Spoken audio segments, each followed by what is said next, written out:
Bonjour Florence. Bonjour Lénaïque, bonjour à tous. Alors Florence, tu es auteure d'un livre qui s'appelle D'une âme à une autre. Tu es aussi artiste. Tu travailles notamment la résine et tu es juriste de formation. Et ce livre, D'une âme à une autre, en fait, c'est l'aventure, on va dire, que tu vis avec ton papa. Alors tu racontes dans ce livre tes relations avec lui jusqu'à son décès et après son décès. Alors, que, ce qui m'a vraiment plu dans ton livre, c'est que oui, tu es intéressé un peu par le sujet, mais sans plus, pour toi, c'est même peut-être un truc un peu pour les gens faibles, enfin, voilà, c'est hein, c'est un peu ça au départ. Et puis tout ce parcours va Ouais, t'emmener. c'est Alors, ça. je te laisse le raconter justement comment ça se passe. Donc, ton papa est breton, il se sépare de ta Oui, maman, et je te laisse continuer un petit peu l'histoire. oui. Et voilà, il y a mon chat qui passe, j'en étais sûre. Je suis Ça y désolée, est. ça commence bien. Euh, mon-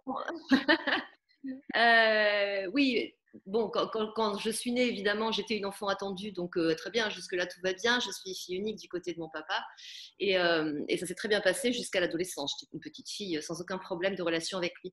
Et puis à l'adolescence, ça s'est compliqué et puis ça n'a fait qu'aller crescendo jusqu'à l'âge adulte où je crois comprendre, j'en suis pas très sûre, mais qu'il nourrissait des ambitions pour moi qui n'avaient rien à voir avec celles que je nourrissais pour moi-même.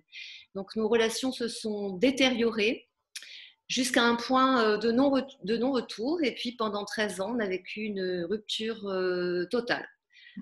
Donc jusqu'à 2 ans avant sa mort, une rupture absolue. Alors effectivement, ce livre, c'est l'histoire de ce qui s'est passé après, puisque l'avant, je l'évoque un petit peu simplement pour poser le contexte et dire que les relations étaient difficiles, ça c'est vrai, et que effectivement, comme tu l'as très bien souligné, je faisais partie de ces gens plutôt cartésiens. Oui, ça m'intéressait, mais c'était plus une forme de curiosité. Je ne veux pas dire malsaine, parce que c'est pas vrai. Il y avait une curiosité intellectuelle. Est-ce que j'adhérais, est-ce que j'adhérais pas? J'étais pas très sûre. Mais je continuais mes lectures, mais enfin au rythme d'un par décennie quand même. Hein, c'était pas foudroyant. Oui, Et et par contre, puis, ce euh, et puis rythme quand change énormément après le décès. drastiquement, drastiquement. Et alors là, je me lance dans une boulimie de lecture. Je crois qu'il y a, il y a, il y a, il y a un tiroir dans mon cerveau qui s'est réouvert. Tout a été ressorti. Et alors, je me suis lancée avec une frénésie. J'étais insatiable. J'étais boulimique de lecture sur ce thème, bien évidemment. Mm. Je me refusais à lire tout ce qui concernait le deuil, comment faire le deuil, etc. Je considère toujours à ce jour que chacun le vit à sa façon. En tout cas, moi, j'avais la mienne, c'était me renseigner sur ce qui déjà m'appelait un peu. Voilà. Oui. Puis alors, ces fameuses Donc, synchronicités font que dans ton travail d'artiste, tu crées une page, quand même, des années avant que ton papa décède, qui s'appelle De l'autre côté. oui, oui, c'est très curieux, surtout quand on lit dans le livre la suite de l'histoire et cette chose extraordinaire qui s'est produite dans un de mes tableaux, que je vais peut-être pas forcément dévoiler ici. Mais oui, pourquoi je l'ai appelé comme ça, c'est assez extraordinaire. Sachant que le tout dernier message que j'ai eu de mon papa, c'était 15 jours avant sa mort. C'est un message de lui qui me demande de lui réaliser une résine. Alors il faut savoir quand même que mon père était quelqu'un de très dur et qu'il ne m'avait jamais reconnu aucun talent. Et que 15 jours avant sa mort, il me manifeste ce désir. Je l'ai pris comme un cadeau absolument extraordinaire, comme une reconnaissance, malheureusement, je suis partie en vacances. Je lui avais promis que je le ferais à mon retour et il est décédé pendant mes vacances. Donc, il n'a jamais pu le voir. Je vais nuancer, il le voit maintenant. Alors, ces Voilà. relations que tu as avec ton papa font que quand on t'annonce son décès, sur le moment, tu es très contrarié de ce décès en disant vraiment, il ne choisit pas son moment. Je suis en vacances, il aurait pu attendre. Donc, tu as une sorte de rejet, quoi, quelque part. Et puis, il se passe quelque chose sur ton chemin, sur ton voyage pour aller voir ton papa quand il est mort, bien sûr, là, parce que. Mais il se passe quelque chose là, déjà. Tu mets pas Oui, forcément de mots, de noms dessus, mais il se passe des trucs. Oui, oui, oui. Effectivement, ma première réaction, et j'en ai honte, hein, mais je l'avoue volontiers parce que ça a fait partie de mon processus. Ma première réaction, ça a été la contrariété. Quelle mauvaise idée il avait eu de mourir à ce moment-là, bon sang. Il aurait pu trouver un autre moment. Voilà, c'est affreux, hein, mais c'est un peu comme ça. Bon, je nous rassure, ça n'a pas duré très longtemps, mais enfin, c'est un peu comme ça que je l'ai vu. Et puis une froideur, une forme de retrait. C'était très bizarre, et je me voyais un peu comme si j'étais double en me disant, mais enfin, t'es pas normal, qu'est-ce qui t'arrive? Malgré tout, je me disais, bah, écoute, si tu le vis comme ça, ma foi, bon. Et puis ça a commencé à casser peu à peu. Ça a dû faire son chemin de façon totalement inconsciente, et ça a commencé à casser peu à peu. Et alors dans l'avion, puisque j'étais à l'époque à Nouméa et j'ai dû partir en catastrophe à Bordeaux, là où il habitait en fin de vie, c'est dans l'avion que ça a commencé à se fendiller sans bruit, enfin avec des larmes, mais vraiment, j'ai ressenti ce besoin irrépressible de lui parler, de lui écrire. Euh, C'était comme s'il m'écoutait. Je savais pas trop, c'était impalpable, mais je ressentais ce besoin de lui parler et de lui écrire. Alors il se trouve que j'avais demandé à mon mari et à ma plus jeune fille qui m'accompagnait de me procurer du papier et un stylo, et que j'ai pu commencer à lui écrire, et que, en outre, j'ai pu, moi qui me serais toujours cru incapable de faire ça, écrire un texte que j'allais lire à l'église pour lui. Alors ça, c'était quelque chose que jamais dans ma vie auparavant, j'aurais pu envisager. Ce texte, je l'ai sorti en un quart d'heure, je ne l'ai jamais retouché, et voilà, c'était comme ça, c'était pour l'église, et voilà. Et pendant tout mon voyage, donc de Nouméa à Bordeaux, avec les péripéties, bref, dans ces cas-là, en urgence, il y a toujours un truc qui ne va pas, hein, donc ça a été tu connais le Nouméa Paris, en l'occurrence, tu sais que c'est à peu près 24 heures de vol. Moi, ça a été 76 heures, donc une catastrophe. Voilà, donc j'ai eu le temps de, j'ai eu le temps de lui parler, j'ai eu le temps de lui écrire. Ouais. Et alors, tu fais 2 lettres. Tu fais une lettre pour l'église et une lettre pour ton papa directement. Comme si Oui, tu oui. j'initie en fait un dialogue. Ouais, j'initie un dialogue entre lui et moi. Alors là, c'est carrément dans un cahier qu'à l'escale de Doha, mon mari et ma fille m'achètent. Et là, c'est vraiment quelque chose qui va me suivre pendant des mois, et grand bien me prend, puisque chaque jour, à partir de mon retour à Bali où j'habite, je précise, à partir de mon retour à Bali, chaque jour vont se produire des événements, des signes, des synchronicités qui vont très clairement établir sa présence, et que je vais relater chaque jour dans ce cahier, ce qui m'aidera, ce qui sera une base de départ ensuite pour mon livre, bien que l'idée n'ait jamais germé d'écrire un livre. Tu penses bien que quand on perd son père, c'est pas quelque chose qui semble être une priorité, loin de là. Et alors, dans ce livre, justement, que tu écris, alors j'adore parce que tu es bienveillante, mais en même temps, un peu comme les footballeurs, tu tacles beaucoup ton papa et toi-même d'ailleurs. Et j'adore parce qu'à un moment, tu dis, Voilà. alors je l'ai noté, il faut que je. C'est, au début, quand tu as les premiers signes, tu as envie d'en parler à tout le monde. Et en fait, tu t'aperçois que bah, pour toi, ce qui est devenu une évidence, alors on va un peu parler, on va revenir ensuite sur le fait que ça ne l'était pas du tout hein, au départ, mais pour toi, ce qui est une évidence, bah, pour d'autres, ça peut être quelque chose de complètement farfelu, quoi. Et donc, tu commences, tu te dis, mais il faut que j'en parle, mais qu'à des gens un peu genre façon dealer, j'ai adoré cette façon que tu as eu d'illustrer ça, un De peu tourne façon manteau. dealer, c'est que je me renseigne d'abord sur qui j'en parle, et puis je le fais en chuchotant. Mais c'est extraordinaire de raconter ça, parce que tu n'es pas la première médium que j'interviewe, et c'est vrai qu'il y a ce Je ne suis pas moment. médium, attention. Enfin, tu n'es pas médium, Attention, je ne suis mais pas médium. tu as des conversations médiumniques avec ton papa. Oui, Donc, ce disons n'est pas que ton métier. mes capacités Ouais, extrasensorielles sont développées. c'est Oui, ça. mais je ne suis pas médium. Je ne peux pas Mais rentrer en l'histoire, en fait, communication avec elle n'importe se qui. passe souvent comme ça. Avant d'avoir des signes, avant d'avoir, il y a ce moment de doute, ce moment de, mais est-ce que je suis pas en train de délirer? Et après, ça se passe. J'ai l'impression que c'est comme un fait exprès. Il faut passer par cette étape. Alors, les doutes, c'est quelque chose que j'ai vraiment connu. Alors, pour revenir au début de ta question, oui, je me suis attelée à faire un vrai travail de sincérité, où, comme tu le dis très bien, en fait, je taclais à la fois lui et à la fois moi. Je devais coller au plus proche de la vérité, enfin de ma vérité, hein, tout en sachant, tout en sentant quand même qu'il lisait au-dessus de mon épaule et que parfois je rayais des phrases sans trop savoir pourquoi. Je les reformulais différemment et ça me semblait beaucoup plus juste. Je crois que vraiment par moment, il a dû me dire, écoute, là tu as écrit n'importe quoi, reformule-moi ça. Voilà, je voulais vraiment faire ce travail le plus précis possible. Et effectivement, quand les signes sont apparus, alors là, j'étais dans alors à la fois une forme d'espoir, parce que tu sais comment c'est, et je crois qu'on le fait tous, hein, spirituel ou non, croyant ou non, ce que tu veux comme religion, et moi je suis sans dogme, hein, donc je suis absolument pas religieuse au sens dogmatique du terme. Je crois qu'on le fait tous, quand on perd quelqu'un, on dit mais bon sang, donne-moi un signe. Voilà, j'ai fait comme tout le monde en fait, hein, ni plus ni moins, j'ai dit bon sang, donne-moi un signe, que j'ai attendu. Et je l'ai tellement appelé de mes voeux qu'il est arrivé. Et quand il est arrivé, j'étais tellement surprise. Et puis également empreinte de ce que mon père avait insufflé en moi depuis la naissance, c'est-à-dire un manque total, un manque absolu de confiance en moi, qu'évidemment j'ai douté.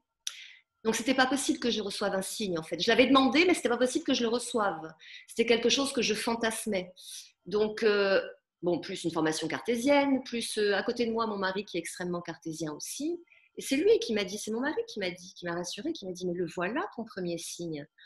Et alors là, on a essayé de tout mettre à plat, on y a passé des heures, des jours à essayer de tout mettre à plat, à essayer de trouver une explication concrète, rationnelle, cartésienne. Et puis au bout de plusieurs heures, de plusieurs jours, eh bien, force a été de constater que non, c'était... Enfin, tout au moins, il n'y avait pas d'explication. Et qu'effectivement, j'avais peut-être mis le pied dans quelque chose de plus grand. Et puis alors, tu t'aperçois que ta fille, elle a aussi des signes de ton papa. Mon père a fait très fort. Je crois qu'il a considéré, il a tout de suite compris à qui il avait affaire avec sa fille. Et il a compris que si j'étais pas épaulée, jamais je ne prendrais ces efforts, ces signes pour des réalités et que je remettrais toujours tout en doute. Alors il a fait très fort. Il s'est chargé du cas de ma fille, qu'il a également bombardé de signes. Alors elle, c'était auditif, carrément, elle l'entendait, elle. Hein. Et il s'est également chargé du cas de mon mari, qu'il a également pris par la main pour le mener sur cette route. Lui aussi a eu ses propres signes à lui, ses propres rêves lucides. Il a lui-même eu un contact physique au cours de la nuit, avec une obligation intense de se réveiller pour pouvoir me le raconter le lendemain matin. Mais le contact physique, il l'avait eu, il n'était pas, ça l'a réveillé, il le sentait bien. En plus, mon père avait eu un accident dans sa jeunesse, il avait les mains brûlées au 3e degré, donc il avait un contact à l'intérieur des mains qui était vraiment très très particulier, très sec, et avec des greffes de peau, donc une main qui n'arrivait pas à ouvrir complètement. Donc le contact de la main de mon père était quelque chose de très précis, on ne peut pas le confondre avec quelqu'un d'autre. De la même façon, moi, quand il m'a grippé le poignet une nuit, sans aucun doute, je savais que c'était lui. Voilà, donc il a fait un travail de groupe. Il a fait un travail de groupe avec toute la famille pour arriver, moi, à me convaincre en passant par les miens, mon mari et ma plus jeune fille. Chapeau. Et d'ailleurs, ça commence même au moment des obsèques, au moment où tu vas lire le texte que tu as écrit. Ta fille aussi va lire ce texte qu'elle a écrit pour son papy. Et là, ton mari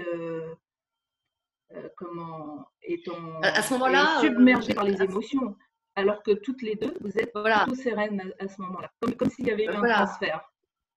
Il y a eu exactement un système de vase communicant. On est toutes les deux rentrées dans l'église complètement effondrées en se disant on ne va pas y arriver. J'avais demandé à mon mari, je lui avais dit écoute, si on n'y arrive pas, est-ce que tu voudras bien prendre notre place et lire nos textes? Et il m'avait rassurée en me disant oui, bien sûr.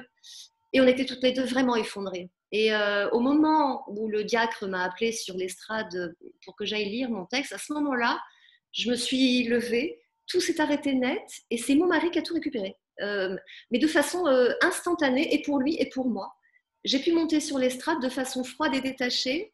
J'ai lu mon texte. Pendant ce temps-là, mon mari était absolument effondré comme moi, je l'étais 2 minutes avant. Et moi, pendant que j'étais sur l'estrade, tout s'est brouillé autour de moi. J'ai plus rien vu. Et j'avais l'impression que l'église avait été désertée en quelque sorte et que j'étais seule face à mon père et que c'était vraiment quelque chose qui se passait entre lui et moi et qu'il m'écoutait. J'ai terminé mon texte, je suis redescendue. Alors là, j'ai récupéré toutes mes larmes, hein, chacun son truc. Mon mari s'en est dégagé. En revanche, ma fille, elle est montée sur l'estrade. Et là, mon mari a récupéré celle de ma fille. Et ma fille, pareil, a pu lire son truc. Et pareil, en redescendant, elle a récupéré ses larmes. C'était vraiment un sentiment qu'on a vécu tous les trois ensemble. C'était, je ne sais pas, c'était inexplicable. Comme un C'était moment qui magique, en tout cas. s'arrête. Oui, oui, oui, il y a eu vraiment un arrêt sur image, c'est exactement ça. Et c'était un très, très beau moment, très intense et très, très beau. Alors, bien sûr, après, ça n'empêche pas le chagrin, ça n'empêche pas de devoir s'occuper de l'après décès, donc les papiers administratifs, etc. Et là, quand tu rentres chez toi, tu te dis, il faut que je me renseigne. Donc, tu commences à lire énormément, un peu tout et n'importe quoi d'ailleurs au départ, du moment que ça parlait de vie après la vie, de témoignages comment, personnels ou scientifiques. Qu'est-ce que tu préfères? Je ne sais pas si le mot est le meilleur, mais qu'est-ce que, oui, on va dire ça. Qu'est-ce que tu as préféré de toutes ces lectures que tu as commencé à avoir? Sans aucun doute, les points de vue scientifiques. Sans aucun doute. Parce que j'avais besoin d'une validation. Parce que je ne pouvais pas tolérer, supporter l'idée qu'on puisse penser que je sois la grande perchée de service. Et que je puisse le penser de moi-même d'ailleurs. Tu sais, la fille New Age, voilà. Donc non, moi j'avais besoin de validation scientifique. J'avais aussi, donc je me suis beaucoup appuyée sur les écrits du docteur Jean-Jacques Charbonnier, qui est quand même pionnier aujourd'hui en la matière, et également de Stéphane Alix. Alors lui, c'est un point de vue journalistique, mais qui a son poids également sur cette scène-là. Et donc, tous les deux ont fait partie de mes bases. Après, je me suis aussi basée, un autre, là, c'est un neurochirurgien, Eben Alexander, qui lui aussi a fait une expérience de mort imminente et qui en est revenu et qui a complètement viré sa cutie après coup, forcément. Voilà, tout ça, ce sont des expériences qui m'ont beaucoup marquée, qui ont validé mes ressentis et j'avais besoin de ça pour avancer. Je me serais limitée à ce que je peux lire encore aujourd'hui hein, et que j'aime beaucoup et qu'aujourd'hui je valide. Mais des gens qui sont uniquement dans la spiritualité sans un savoir par ailleurs, euh, alors peut-être que j'aurais pas fait le même cheminement. En tout cas, j'étais trop cartésienne pour me contenter de ça. Ça te rassurait en fait qu'il y ait des scientifiques qui puissent aussi parler de ça. Oui. Ah oui, oui, sans aucun doute. Oui, oui. Et puis ça me montrait que, en tout cas, si j'étais folle, on était plusieurs. Et d'ailleurs, tu parles à quelqu'un, tu envoies ton manuscrit à quelqu'un qui, elle, est chef de projet. Alors, j'ai noté son titre quelque part, mais c'est un chef de projet investigation de la phénoménologie de l'impact des vécus subjectifs de contact avec un défunt spontané. Il y a que des scientifiques pour avoir des titres pareils, hein. Mais Alors, elle est même collaboratrice du Scientific Medical Network. Et donc, tu lui envoies ton manuscrit où tu racontes ton aventure et elle adhère tout de suite à ce que à ce qu'elle lit. mais pareil, c'est partie de ces coups de pouce du destin, à moins que ce soit d'ailleurs extraordinaire. C'est Evelyne Elsässer et elle est la grande spécialiste à ce jour, je vais dire au minimum européenne, et je pense que je peux pousser en disant l'une des plus grandes spécialistes mondiales sur ce qu'elle appelle les VSCD. Ce sont les vécus subjectifs de communication avec les défunts. Evelyne mène des enquêtes au niveau européen, mais également sur d'autres continents, pour essayer de quantifier, de qualifier tous ces signes que une partie de la population reçoit des défunts. Et dans sa dernière grande enquête, elle souligne, et c'est vraiment intéressant que d'une culture à l'autre, d'un pays à l'autre, les signes reçus, en tout cas les récepteurs, sont différents d'un pays à l'autre et d'une culture à l'autre. Et que par exemple, là où en France, en moyenne, 25%, alors pardon Evelyne si je dis des âneries en chiffres, mais de mémoire c'est à peu près ça, 25% des endeuillés en France reçoivent un signe, ce qui est plutôt faible. Dans d'autres pays, on peut monter jusqu'à 50%, voire au-delà. Et c'est assez intéressant. Et elle s'est basée sur des gens qui recevaient des signes des défunts, quelle que soit leur provenance, c'est-à-dire âge, sexe, milieu socio-culturel, religion ou pas, etc. Donc son étude, elle a été faite sur de très longs mois. Elle est, à mon sens, très sérieuse. Et donc, pour revenir à cette magie que j'ai eue avec Evelyne, non seulement elle a complètement validé mon livre, mais en plus, elle m'a fait l'immense honneur de le préfacer. Et alors là, je dois dire que c'est un merveilleux, merveilleux cadeau qu'elle m'a fait. Je suis très honorée. Et sans doute pour l'ancienne cartésienne que tu es, quelque part, c'est aussi une façon de valider ton expérience. Oui, mais oui. Encore une fois, merci. J'en avais besoin pour avancer davantage. Alors, elle explique d'ailleurs, toi, enfin, tu apprends hein, tout ça, parce que évidemment, tu passes de zéro info, ou peut-être même une lecture quand tu avais 20 ans, et puis à plein d'infos, et tu apprends donc ces mots, là, VSCD, tu apprends que les façons dont les récepteurs, quand tu parles de récepteurs, en fait, c'est les gens qui reçoivent les messages. Donc, tu apprends qu'il y a plusieurs manières de recevoir les messages. Il y a de façon auditive, comme ta fille. Il y a des gens qui voient. Il y a des ressentis. Donc, tout ça, tu l'apprends. Toi, est-ce Comme qu'il y avait une manière que tu imaginais plus sympa, ou en tout cas, est-ce que tu avais choisi un peu une manière de communiquer avec ton papa? Non, non, non, non, non. Je crois que c'est lui qui a choisi et je crois qu'il a choisi en fonction de ce qu'il me sentait apte à recevoir. Parce que on en a eu l'exemple très concret. Bon, d'abord, il passait beaucoup par les appareils électroniques. Alors ça, comme en plus il était fou d'appareils électroniques avant sa mort, ça me faisait sourire. Je me disais, bah oui, alors là, c'est bien toi, hein. Par exemple, j'ai n'importe quoi, j'ai récupéré son téléphone qui est toujours à mes côtés, avec d'ailleurs son étiquette et son nom, après son décès. Et j'ai dessus sa playlist de musique. Il s'endormait toujours avec de la musique dans les oreilles. Et il a, à plusieurs occasions, alors que le téléphone était coupé, que j'en étais loin, etc., lancé un morceau. Alors je dis il, d'aucuns pourront me dire, enfin, n'importe quoi, ça a pu être. Oui, ça peut. Sauf que à chaque fois que ça s'est produit, ça a été dans des circonstances particulières et que la chanson qui s'est mise à jouer toute seule correspondait exactement à la définition de ce que j'étais en train de faire à ce moment-là.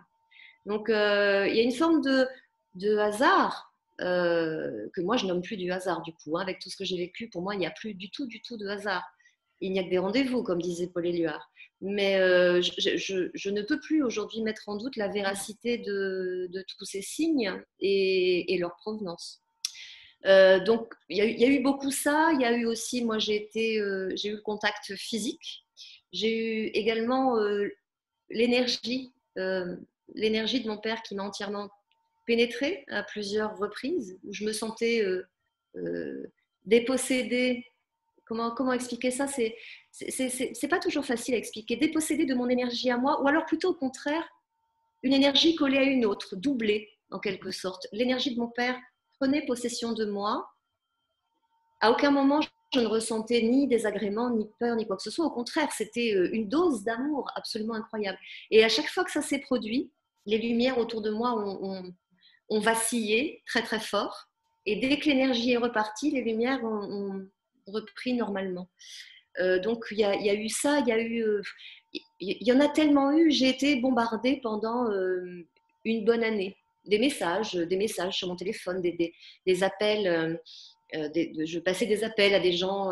Voilà, enfin, c'était vraiment intense, très très très intense pendant une bonne année.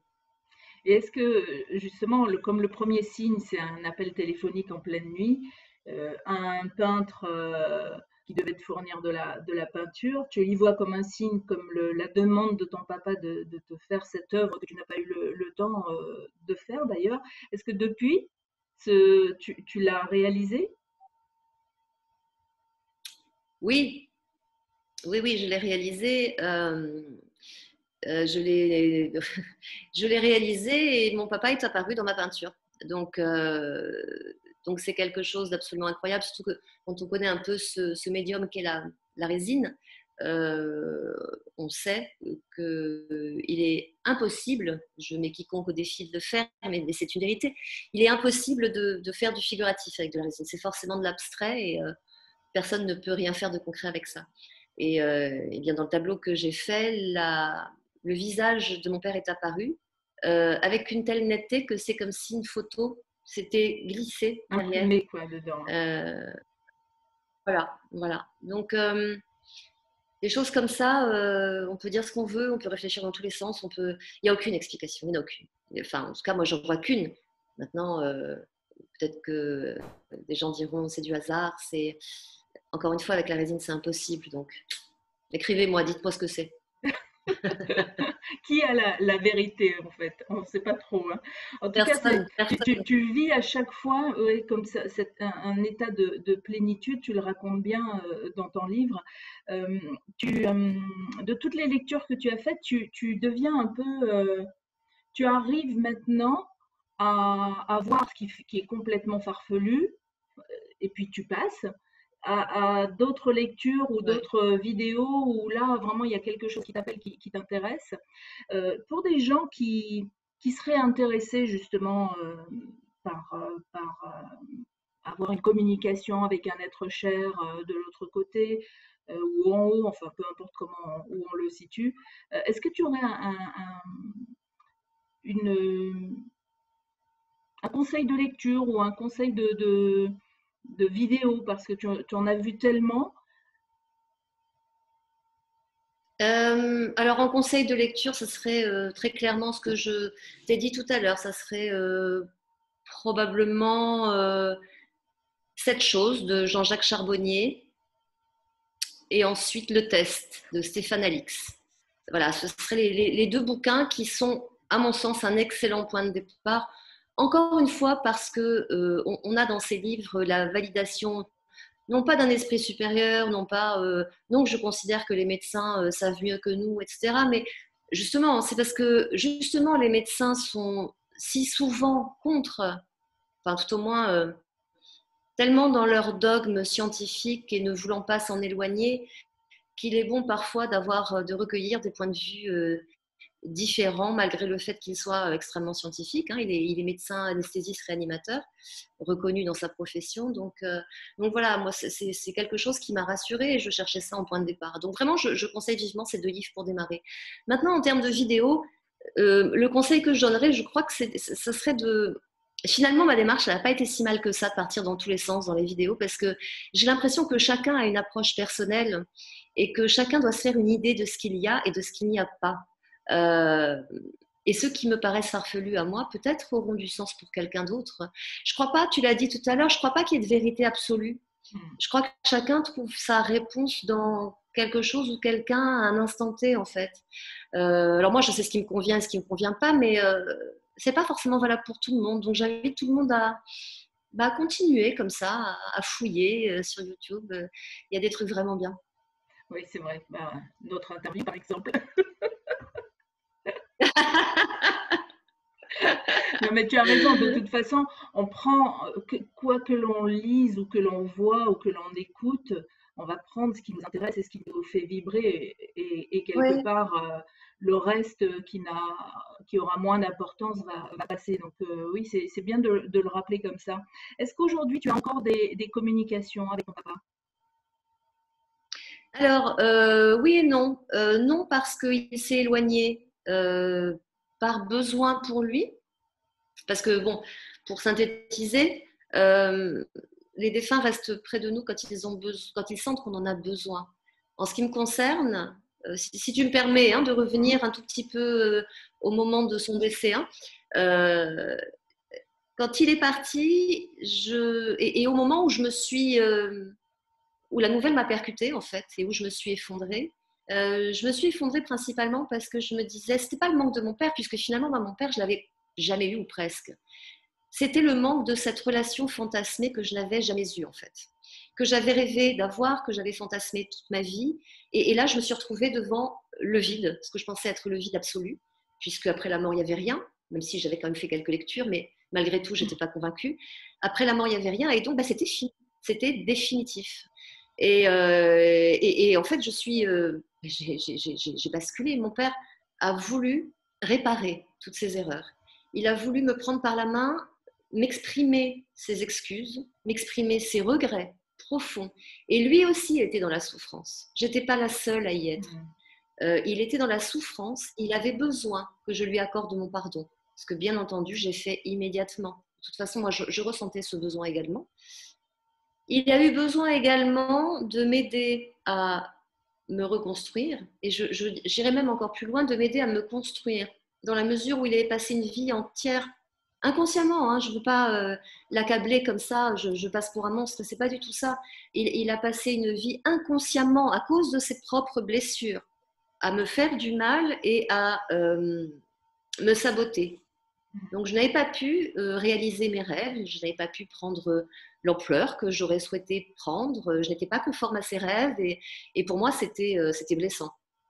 Et il s'est acharné, vraiment, j'insiste sur ce terme, il s'est acharné pendant une année à me donner des signes de sa survivance et à m'épauler. C'est-à-dire qu'à chaque obstacle que j'avais à franchir, je le sentais près de moi. Il me disait, oui, tu peux le faire, vas-y, vas-y, je suis fière de toi. Et à chaque fois, tout ce que je faisais était validé. Alors, soit je le ressentais, soit c'était par des rencontres médiumniques. Voilà, donc une fois que ce processus, une fois que ce but a été atteint, alors, il a pu prendre de la distance, il a pu poursuivre son chemin à lui. Il était de son côté rassuré aussi, puisqu'il savait que moi, ça y est, j'avais fait ce pas de géant en avant qu'il attendait de moi, et qu'à partir de maintenant, ça irait. C'était un travail de deuil mutuel.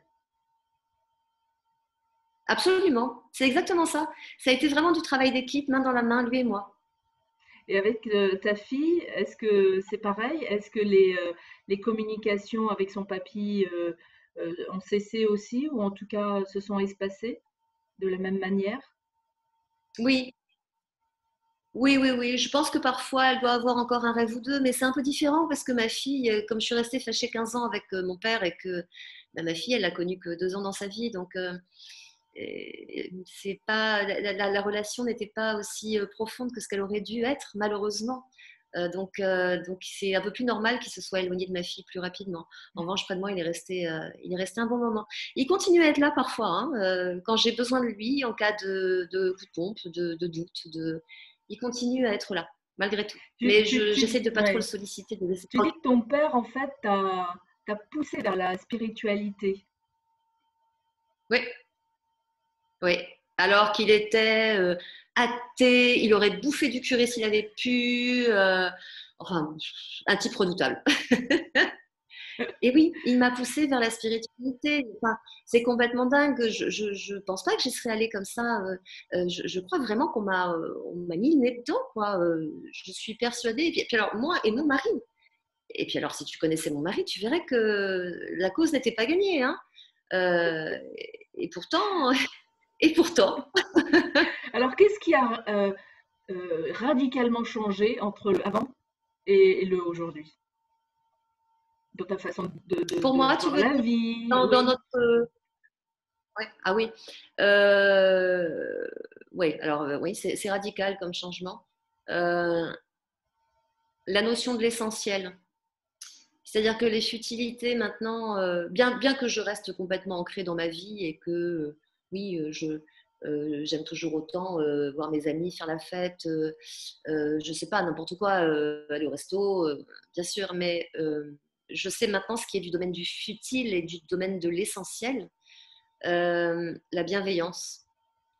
La bienveillance, l'absence de jugement. Parce que j'ai beaucoup souffert de ça, mais j'en étais aussi extrêmement responsable. Euh, je me suis rendu compte que ce qu'on m'infligeait à moi, je l'infligeais aux autres. Je me suis rendu compte également qu'il n'y a ni victime ni bourreau. Et que là où je me plaçais en victime vis-à-vis de mon père, en réalité, je ne l'étais pas du tout. C'était un choix que nous avions fait avant, lui et moi, et que j'avais beaucoup, beaucoup d'enseignements à tirer de ça. Il a fallu, hélas, que j'attende 50 ans pour les tirer, mais enfin, mieux vaut tard que jamais. C'est ça. Et puis également, Et ouais, mais ça arrive malgré tout, donc c'est déjà ça. Et également une certaine approche de la mort. Alors non que je sois pressée, loin de là. Tout au moins, je crois que le jour où je passerai de l'autre côté, le jour où mon heure sera venue, au-delà du manque, enfin du manque, le mot est mal choisi, de la douleur a priori que j'aurais de laisser les miens, je sais que je retrouverai quelque chose de plus grand, de mieux, que je reverrai ma vie en l'analysant et que j'en retirerai encore plus d'apprentissage. Alors aujourd'hui, forcément, je regarde ma vie différemment et j'essaye de faire de chaque seconde une petite seconde de bonheur. C'est important. Ça, c'est quelle belle réalisation dans la vie, parce que que ça soit arrivé à 50, à 60 ou à 70 ans, c'est toujours beau de vivre des moments comme ça. Ah oui, oui, oui, mais c'est magnifique, c'est magique. Et si tu savais la gratitude que j'ai pour mon père, la reconnaissance infinie que je lui voue maintenant, j'ai radicalement changé. Depuis son décès, j'ai pu pardonner à des personnes qui m'avaient fait incroyablement souffrir. Là aussi, j'étais avant beaucoup campée dans une forme de rancune. J'ai j'ai réalisé que, pareil, je n'étais pas victime, que je n'étais pas victime. Et que c'était un choix que j'avais fait dans ma vie, que si je recevais ça, c'est qu'il y avait une raison et que je devais en retirer des enseignements. Donc, il y a eu beaucoup, beaucoup de changements et uniquement positifs depuis, je ne vais pas dire depuis la mort de mon père, parce que ce n'est pas l'événement, sa mort, qui a créé ça, mais c'est tout ce qu'il m'a apporté depuis, que nous nous sommes apportés ensemble. Donc, tu pourrais dire qu'aujourd'hui, toutes les relations que tu as sont en paix, et que tu peux voir justement où les relations parfois bloquent, c'est-à-dire les peurs qui peuvent intervenir, des idées ou des autres. Ça te donne cette hauteur, ce recul sur les relations humaines. Pas encore totalement, je suis en route. Il y a encore des choses qui me meurtrissent aujourd'hui. Quand je vois ça avec un peu de recul, je me dis, mais t'as encore du boulot, ma pauvre, hein. Mais je suis en route et c'est ce qui compte. J'ai fait beaucoup, beaucoup de chemin. Je suis encore en rechute. En rechute. J'en parlais il n'y a pas longtemps avec une médium que je connais bien et que j'aime beaucoup et que tu as interviewée, Anne-Hélène Gramignano. Et je Mm. conseille l'excellent livre Ah Un oui. infini espoir, un livre magnifique. Et j'en parlais encore avec elle il y a quelques jours et elle me rassurait, elle me disait mais oui, on rechute parfois, on est humain. Donc parfois il m'arrive de rechuter dans mes anciennes peurs, dans mes anciennes blessures, mais de moins en moins et avec de plus en plus de force et de confiance en moi. Et l'évolution malgré tout, elle est colossale, Oui, puis une donc fois c'est que formidable. le train est en marche, de toute façon, on ne peut plus l'arrêter, hein. Ouais, ouais, ouais, ça fonce, c'est un TGV. Donc la grande leçon que tu retires de tout ça, c'est de mettre plus d'amour dans ta vie. Ah oui, oui, oui. Plus d'amour, plus de bienveillance et me mettre en recul par rapport au jugement hâtif qu'on peut avoir dans la vie de tous les jours, les uns vis-à-vis des autres. Je parle de mes relations amicales, non, parce que j'ai pas tendance à juger mes amis, mais les gens de tous les jours. On a tendance à être assez implacable, en fait, hein, comme on peut l'être avec nous-mêmes. Donc j'essaye aussi de mettre de l'indulgence vis-à-vis de moi-même, parce qu'en général, on est toujours son pire ennemi. Ah oui, on est très apte à se juger soi-même. T'es pas capable, tu sais pas faire, Ouais, etc., etc. voilà. Et on s'auto-sabote complètement. Est-ce que tu sais aujourd'hui pourquoi tu as écrit ce livre? Oui, j'avais envie de le faire savoir. Tu sais, tu retenais l'image dont je me sers dans le livre. On en parle un peu comme des dealers. On en parle, c'est sous le manteau, on se passe la marchandise. Voilà, bon, j'ai ressenti parce au départ, moi, j'en parlais à tout le monde. Alors moi, candide, hein, super, j'ai un truc, il faut absolument que je le raconte. Oula, qu'est-ce qui m'avait pris? Alors là, j'ai eu des regards de commisération. On se disait, la pauvre, bon. Euh, La pauvre, elle est donc tombée j'ai quand bien même bas. relativement rapidement compris. Voilà, ou alors oh, la pauvre elle souffre, elle a besoin de se rassurer, ou alors la pauvre elle est bien perchée. Enfin, Ouais. donc j'ai compris ça quand même assez vite et c'est pas très agréable comme sensation. Donc j'ai appris à me taire et à être un peu plus sélective. Effectivement, d'où le manteau et la came qu'on se passe quand on a cerné le personnage. Et je me suis dit que mince, non, il faut le faire savoir parce que j'étais pas la seule dans ce cas-là. Et en revanche, j'ai été surprise de ceux qui m'ont dit oh, mais c'est dingue ce que tu me dis parce que tu sais, moi aussi, mais j'osais pas en parler. Et je me suis dit mince, il faut le savoir. Il y a des gens là dehors qui sont en deuil, qui ont l'impression de vivre des choses et rien autour ni personne ne valide ce qu'ils ressentent. Ils vont continuer à douter toute leur vie. S'ils savaient, s'ils avaient au moins une toute petite certitude, alors leur cœur s'allégerait d'une douleur de façon énorme. Et voilà, j'avais envie que ça se partage, que ça se sache. J'avais envie ne serait-ce que d'aider une seule personne dans un deuil. Et si aujourd'hui je sais que j'ai aidé une seule personne, alors je suis une femme comblée. En tout cas pour ce livre-là, oui, totalement comblée.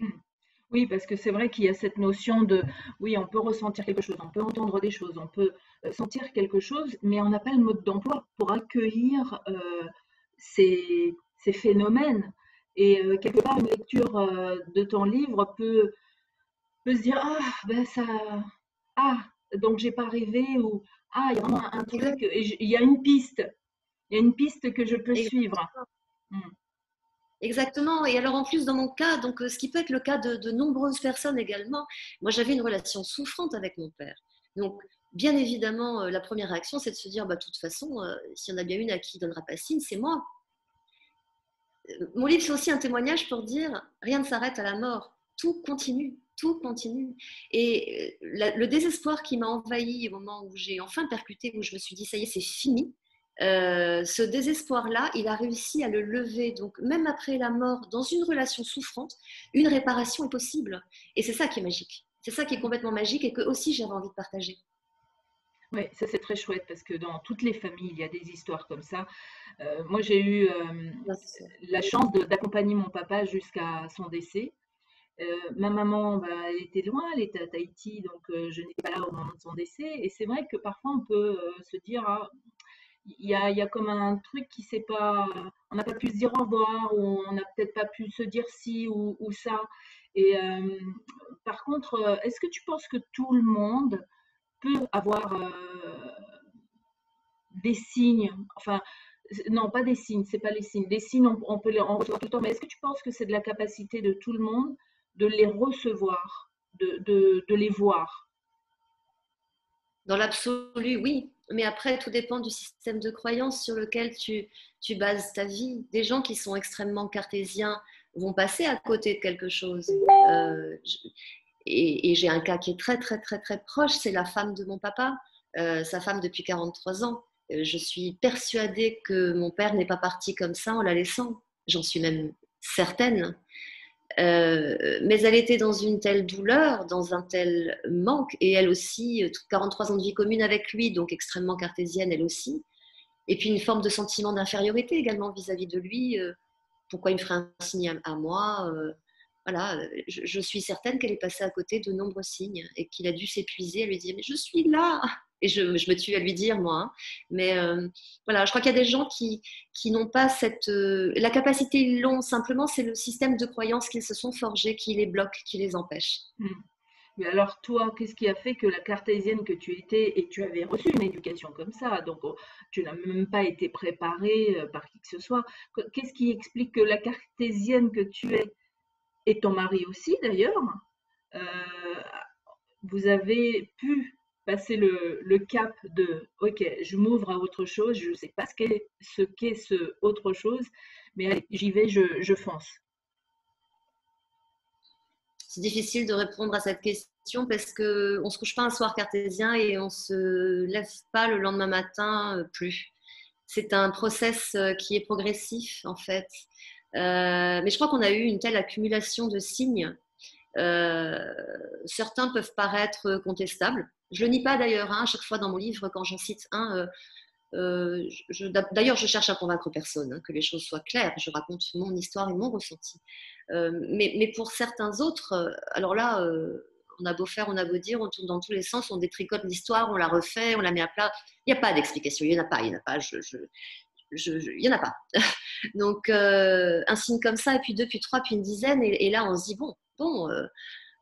Et puis, le fait d'être saisi la nuit, sans dormir, hein, moi, mon père m'a saisi le poignet comme ça, au milieu de la nuit, je ne dormais pas, je précise. je ne dormais pas. Il m'a gardée là une bonne dizaine de minutes et encore une fois, je sentais bien ce contact de cette main brûlée. Donc, alors, je ne pouvais pas le voir, mais je le sentais et je ressentais à l'intérieur sa présence. C'était vraiment un amour partagé d'une puissance euh, inexplicable. Hein. C'est difficile de poser un vocable dessus. Et je lui parlais et j'entendais. Je ressentais ses réponses. Et à un moment, il a commencé à lâcher tout doucement. Il lâchait tout doucement et je lui ai dit, mais je sentais qu'il partait. Je lui ai dit, mais c'est bien toi. Il m'a rattrapé, il m'a fait 3 petits trucs comme ça, l'air de dire, oui, oui, c'est moi, je t'aime. Et j'ai entendu ça. C'est pas de la clairaudience, c'est vraiment du ressenti. Ce genre de choses. Et ensuite, mon bras s'est mis à vibrer. Pendant une demi-heure, il a vibré. Bon, mon mari a eu la même chose sur l'épaule, une semaine plus tard ou quelques jours plus tard, je ne me souviens plus. Des coups à une porte, alors qu'il y a personne, il n'y a pas de chien, il n'y a pas de chat, il y a voilà, plein de petites choses comme ça qui mises bout à bout. Alors comme ça, pris séparément, on peut se dire. Et puis une fois, et puis 2 fois, et puis 3 fois, et puis quand c'est une accumulation, parce que ça a été un vrai bombardement. Je crois que, comme dit un grand philosophe, Jean-Marie Bigard, c'est au pied du mur qu'on voit le mieux le mur. C'est super important ce que tu dis parce que effectivement, tu n'essayes pas de convaincre les gens. Tu racontes parce que, comme souvent tu l'as vu dans tes lectures, il y a des gens qui expliquent ça et qui disent que on n'a rien à vendre, on n'a rien à prouver, on n'a rien à essayer de convaincre l'autre. On sent juste qu'il y a quelque chose à dire et qu'il faut que l'information soit présente. Ouais. Il fallait qu'elle circule, il fallait que je la partage. Il y a des gens en souffrance et ça, je ne le perds pas de vue parce que j'ai mesuré, j'ai pu prendre la mesure et l'ampleur d'une souffrance réelle. Et voilà, c'était une façon de contribuer, d'une façon ou d'une autre. Et puis ça s'est imposé de toute façon, hein, ça s'est imposé à moi. Donc voilà. Est-ce que tu as envie d'écrire un autre livre? Oui, le second est presque achevé, le troisième est en gestation. J'ai toujours, ça aussi fait partie des choses que mon père m'a permis de réaliser. J'ai toujours rêvé d'écrire depuis toute petite. C'était mon plus tendre enfance. Et je me suis toujours empêchée de le faire parce que, toujours pareil, hein, parce qu'avec un papa qui ne me mettait pas en valeur, je n'en estimais pas la compétence, surtout que lui-même avait des velléités d'écriture. Donc bon, face à un père qui était un géant, et pas grand-chose qui pousse à l'ombre des grands chênes. Donc voilà, je me refusais tout ça. Il m'a poussé vers l'écriture de Et est-ce que ces lectures vont porter sur le même sujet ou tu vas t'autoriser à partir sur autre chose? Alors, le second, qui est presque achevé, sera un roman. Donc, on part dans une fiction pure et dure. Encore que pour ceux qui ont déjà lu mon premier jet, ils me disent c'est dingue, on a l'impression de voir ton histoire. Hors spiritualité. Je n'avais pas du tout vu sous cet angle, le héros est un homme, enfin bon, bref. Mais j'ai pas pu m'empêcher quand même d'insuffler un tout petit peu de spiritualité, même si c'est pas du tout le sujet principal. Hein.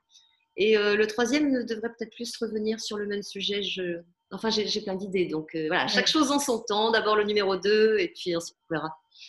Voilà, maintenant je m'autorise, je me permets, et c'est formidable.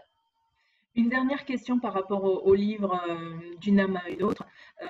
Est-ce que tu as eu des retours particuliers et est-ce que tu as souvenir d'un retour, d'une question ou d'un commentaire d'un lecteur ou d'une lectrice qui t'a touché plus qu'une autre et est-ce que tu aurais envie de le partager? Oh, j'aimerais bien pouvoir te répondre parce que j'en ai reçu tellement. J'en ai reçu tellement et tous plus touchants les uns que les autres. Et c'est ça qui est formidable. J'avais pas communiqué dans mon livre une façon de me contacter. C'est là où j'ai été stupéfaite de la réaction des gens. Les gens prennent la peine de me chercher. Les lecteurs, des lectrices inconnues prennent la peine de me chercher, de me trouver et de m'envoyer des messages. Et je n'y attendais pas du tout. Et je suis à chaque fois incroyablement touchée et bouleversée par ce que je reçois. Est-ce que j'en ai en tête précisément? Non, parce qu'ils sont tous formidables. Ils sont tous pleins d'amour, ils sont tous pleins de reconnaissance et de gratitude. Ils se reconnaissent tous dans mon histoire. Et c'est extraordinaire. Alors, pardon à mes lecteurs et à mes lectrices, parce que je ne peux pas en citer un, parce que tous, vous pouvez être cités, en fait. En fait, c'est d'une banalité extraordinaire, quelque part. Mais oui, mais oui. C'est Mais oui, merveilleux. il est question d'amour, il est question de partage, il est question de vie après la mort. Alors là, en revanche, c'est là où ça commence à devenir un peu Mm. loufoque pour certains. Pour autant, pour ces gens-là, le jour où ils vivront ça, ça deviendra incontestable pour eux aussi. Je crois que tant qu'on ne l'a pas vécu, à part ceux qui sont convaincus d'emblée, hein, mais je crois que tant qu'on n'a pas vécu, il n'y a aucun moyen de convaincre quelqu'un qui n'a pas envie d'y croire. Il n'y a aucun moyen. Donc c'est pour ça que je ne fais même pas l'effort. Ça ne sert à rien. Mais une fois qu'on l'a vécu, en revanche, alors là, il n'y a plus de doute possible. Mais oui, c'est d'une banalité à pleurer. On en est tous là. Bon, vive l'amour, hein, c'est tout qu'on peut dire pour terminer. Oui, oui, oui. Alors, je ne suis pas un bisounours pour autant, hein. Cela dit, est-ce que tu permets que je rajoute quelque chose qui est Bien important à mes sûr. yeux? Voilà, j'ai reçu tellement d'amour pendant l'écriture de ce livre que c'est congru et limite malsain de garder cet amour pour appeler un chat un chat. Je n'imaginais pas une seule seconde gagner un centime sur un livre qui parlait du décès de mon père. En fait, ça me semblait, ça me mettait très mal à l'aise. Alors j'ai voulu repartager cet amour et j'ai décidé de reverser l'intégralité de mes droits d'auteur à une association. J'ai choisi La Promesse d'Alexandre, qui est une association qui s'occupe de réaliser le vœu d'enfants très malades. Alors voilà, pour moi c'est important de le souligner parce que ça donne une raison de plus à mes lecteurs et lectrices de faire quelque chose de bien. Et j'en suis très très heureuse. Donc 100% de mes droits d'auteur sont reversés à cette association. Donc voilà, vous contribuez à rendre des enfants malades heureux. Oui, c'est l'occasion de joindre Ah, l'utile je crois que à ça coupe. l'agréable. Tu m'entends? Ah, voilà, ça y est. Je disais, c'est l'occasion de joindre l'utile à l'agréable parce que vraiment, je n'ai pas terminé le livre de Florence, mais effectivement, je vous le recommande énormément parce qu'il y a de l'humour.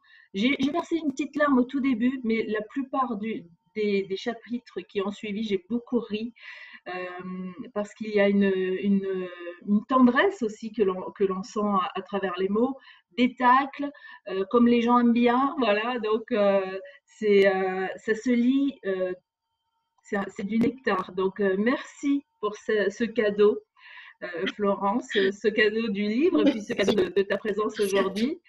Euh, à une autre fois, peut-être à la sortie de tes prochains livres, qui sait? Oui, merci à toi surtout de m'avoir accueilli. C'est vraiment formidable. C'est un beau cadeau que tu me fais.